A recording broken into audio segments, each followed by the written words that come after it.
শহীদ শরীফ ওসমান হাদির হত্যাকাণ্ডের বিচার এখন আমরা হইতে দেখি নাই। ইভেন সরকারের পক্ষ থেকে, পুলিশের পক্ষ থেকে খুব একটা অগ্রগতির খবর আমরা জানি না। যেহেতু উনি নিজেই একজন প্রার্থী ছিলেন, ফলে বাংলাদেশের সবগুলো প্রার্থী এক ধরনের এই রকমের একটা শঙ্কায় আছেন যে কোনো মুহূর্তে একটু জনপ্রিয় হলেই, একটু অ্যান্টি ইন্ডিয়ান ভয়েস হলে যে কেউ টার্গেট হতে পারে। ফলে আমি মনে করি বর্তমান গভর্নমেন্টের উচিত, ইন্টারিম গভর্নমেন্টের উচিত, নির্বাচন কমিশনের উচিত একটা লেভেল প্লেইং ফিল্ড নিশ্চিত করার জন্য যা করা দরকার তা করা। এক, দ্বিতীয়ত হচ্ছে আপনারা জানেন চট্টগ্রাম ৮ বাংলাদেশের one of the most terror area.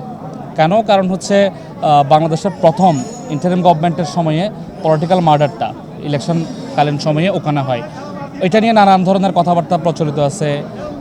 এই প্রচলিত কথাবার্তাগুলোতে আমরা না গেলেও আমরা যে জিনিসটা স্পষ্টভাবে বলতে চাই, চট্টগ্রাম মাঠে আসলে লেভেল প্লেইং ফিল্ড বলতে যেটা আমরা বুঝাই এটা নাই। আমরা জানি চট্টগ্রাম মাঠে অনেক বড় বড় সন্ত্রাসীদের অভয়ারণ্য, অনেক চাঁদাবাজিদার ইস্যুজ আছে এবং লাইফ রিস্কের মতো ব্যাপারও চট্টগ্রাম মাঠে আছে। তো ফলে ওই জায়গা থেকে আমরা এটাও বলতে চাই, আমাদের যারা কর্মীরা ছিল, কাজকর্ম করছে, নানান জায়গায় সমর্থকরা নানান ধরনের বাধা বিপত্তি ছোটোখাটো এগুলো তো আসতেছেই, এবং এগুলো যে বাড়বে না এটার ব্যাপারেও কোনো সিউরিটি নাই। তো ফলে আমি প্রশাসনকে আহ্বান জানাবো, আমি নির্বাচন কমিশনকে আহ্বান জানাবো এই জিনিসগুলোকে যাতে ঠিকঠাকভাবে ওনারা ট্যাকেল দেন। যদি ওনারা ঠিকঠাকভাবে ট্যাকেল দিতে না পারেন তাহলে আওয়ামী লীগের পুনর্বাসন হবে, আওয়ামী লীগ দল হিসেবে পুনর্বাসিত হবে। একই সাথে বাংলাদেশের মানুষ এত বছর ভোট দিতে পারে নাই, এখন ইচ্ছা কইরা ভোট দিতে যাবে না, কারণ তার নিরাপত্তার কোনো ইস্যুজ গভর্নমেন্ট নিশ্চিত করতে পারছে না। তো ফলে এই জিনিসটা আমি মনে করি ইন্টারিম গভর্নমেন্টের ভেরি কোর যেটা এক্সিস্টেন্স এটার সাথে রিলেটেড।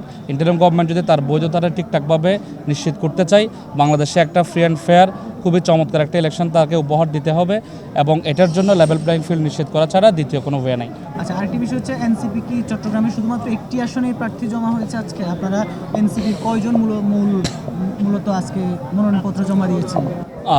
আমি যতটুকু জানি, আমি এখানে জমা দিয়েছি, আমি আমার বন্ধুবান্ধব যারা আছেন, আমার কমরেডরা যারা আছেন সবাইকে ফোন দিয়েছি। দুঃখের ব্যাপার হচ্ছে ওনারা যেহেতু দলগতভাবে এক ধরনের সিদ্ধান্ত হচ্ছে, আপনারা জানেন একটা জোটের ঘটনাও ঘটছে বাংলাদেশে, তো ফলে ওই জায়গা থেকে ওনারা মনোনয়ন প্রত্যাহার করছেন।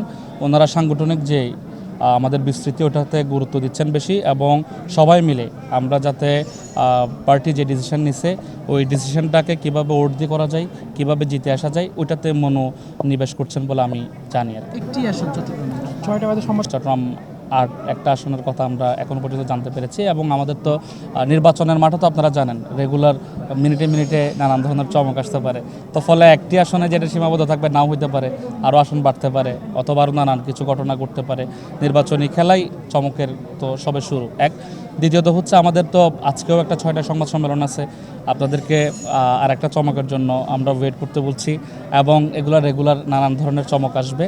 এই চমকগুলো আমরা মনে করি বাংলাদেশের ডেমোক্রেসির জন্য স্বাস্থ্যকর ঘটনা হবে। আর সবশেষ প্রশ্ন, জামাতের সাথে জোটে যাওয়া নিয়ে টালমাটাল এনসিপি, সেই জায়গায় এটি আসলে আপনার নির্বাচনী এলাকায় নেতাকর্মীদের মধ্যে কোনো ধরনের হতাশা বা কোনো পরিস্থিতির মুখোমুখি বা সব কিছু মিলে আপনি কোনো আসলে ব্যাকফুটে বা কোনো ধরনের এরকম কোনো সুযোগ আছে কি না? যেহেতু এই জোটে যাওয়া নিয়ে একটা টালমাটাল পরিস্থিতি তৈরি হয়েছে, অনেক নেতাকর্মী পদত্যাগ করছে, অনেকে বিদায় নিচ্ছে, অনেকে নিষ্ক্রিয় হচ্ছে। একটা সুসংবাদ হচ্ছে চট্টগ্রাম মহানগরে আমরা এই ধরনের খুব কম কর্মী পাচ্ছি যারা দলের সিদ্ধান্তটাকে মেনে না নিয়ে ব্যক্তিগত যেটা সিদ্ধান্ত এটাকে সর্বোচ্চ ধরে নিয়ে আগাই। তো ফলে ওই জায়গা থেকে আমরা খুব কম ঘটনায় পাচ্ছি এই ধরনের ঘটছে।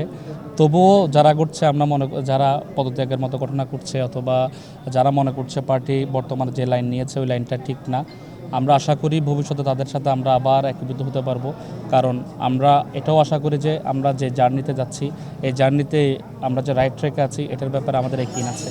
আমরা কিছু দূর গেলেই, আর এই পথ তো সবে শুরু, কিছু দূর গেলে আমাদের পুরনো কমরেডরা হয়তো আবার আমাদের সাথে ফেরত আসবে, এবং যখন ফেরত আসবে ইনশাল্লাহ আমরা আমাদের যেটা বাংলাদেশ সেকেন্ড রিপাবলিক করার কথা আমরা বলছি, সুজলা সুফলা শস্য শ্যামলা বাংলাদেশের কথা আমরা বলছি, এটা আমরা এনশিওর করতে পারি। সবচেয়ে ছোট্ট করে একটু যদি জানতে চাই যে আপনার আসলে কিন্তু হেভিওয়েট প্রার্থী মহানগর বিএনপির আহ্বায়ক, কতটুকু আসলে লড়াই হবে, কতটুকু আশাবাদী আপনি? আপনার কেন আমাকে হেভিওয়েট প্রার্থী মনে হয় না? আমি তো চট্টগ্রাম অঞ্চলের এনসিপির তত্ত্বাবধায়ক। কতটুকু আশাবাদী?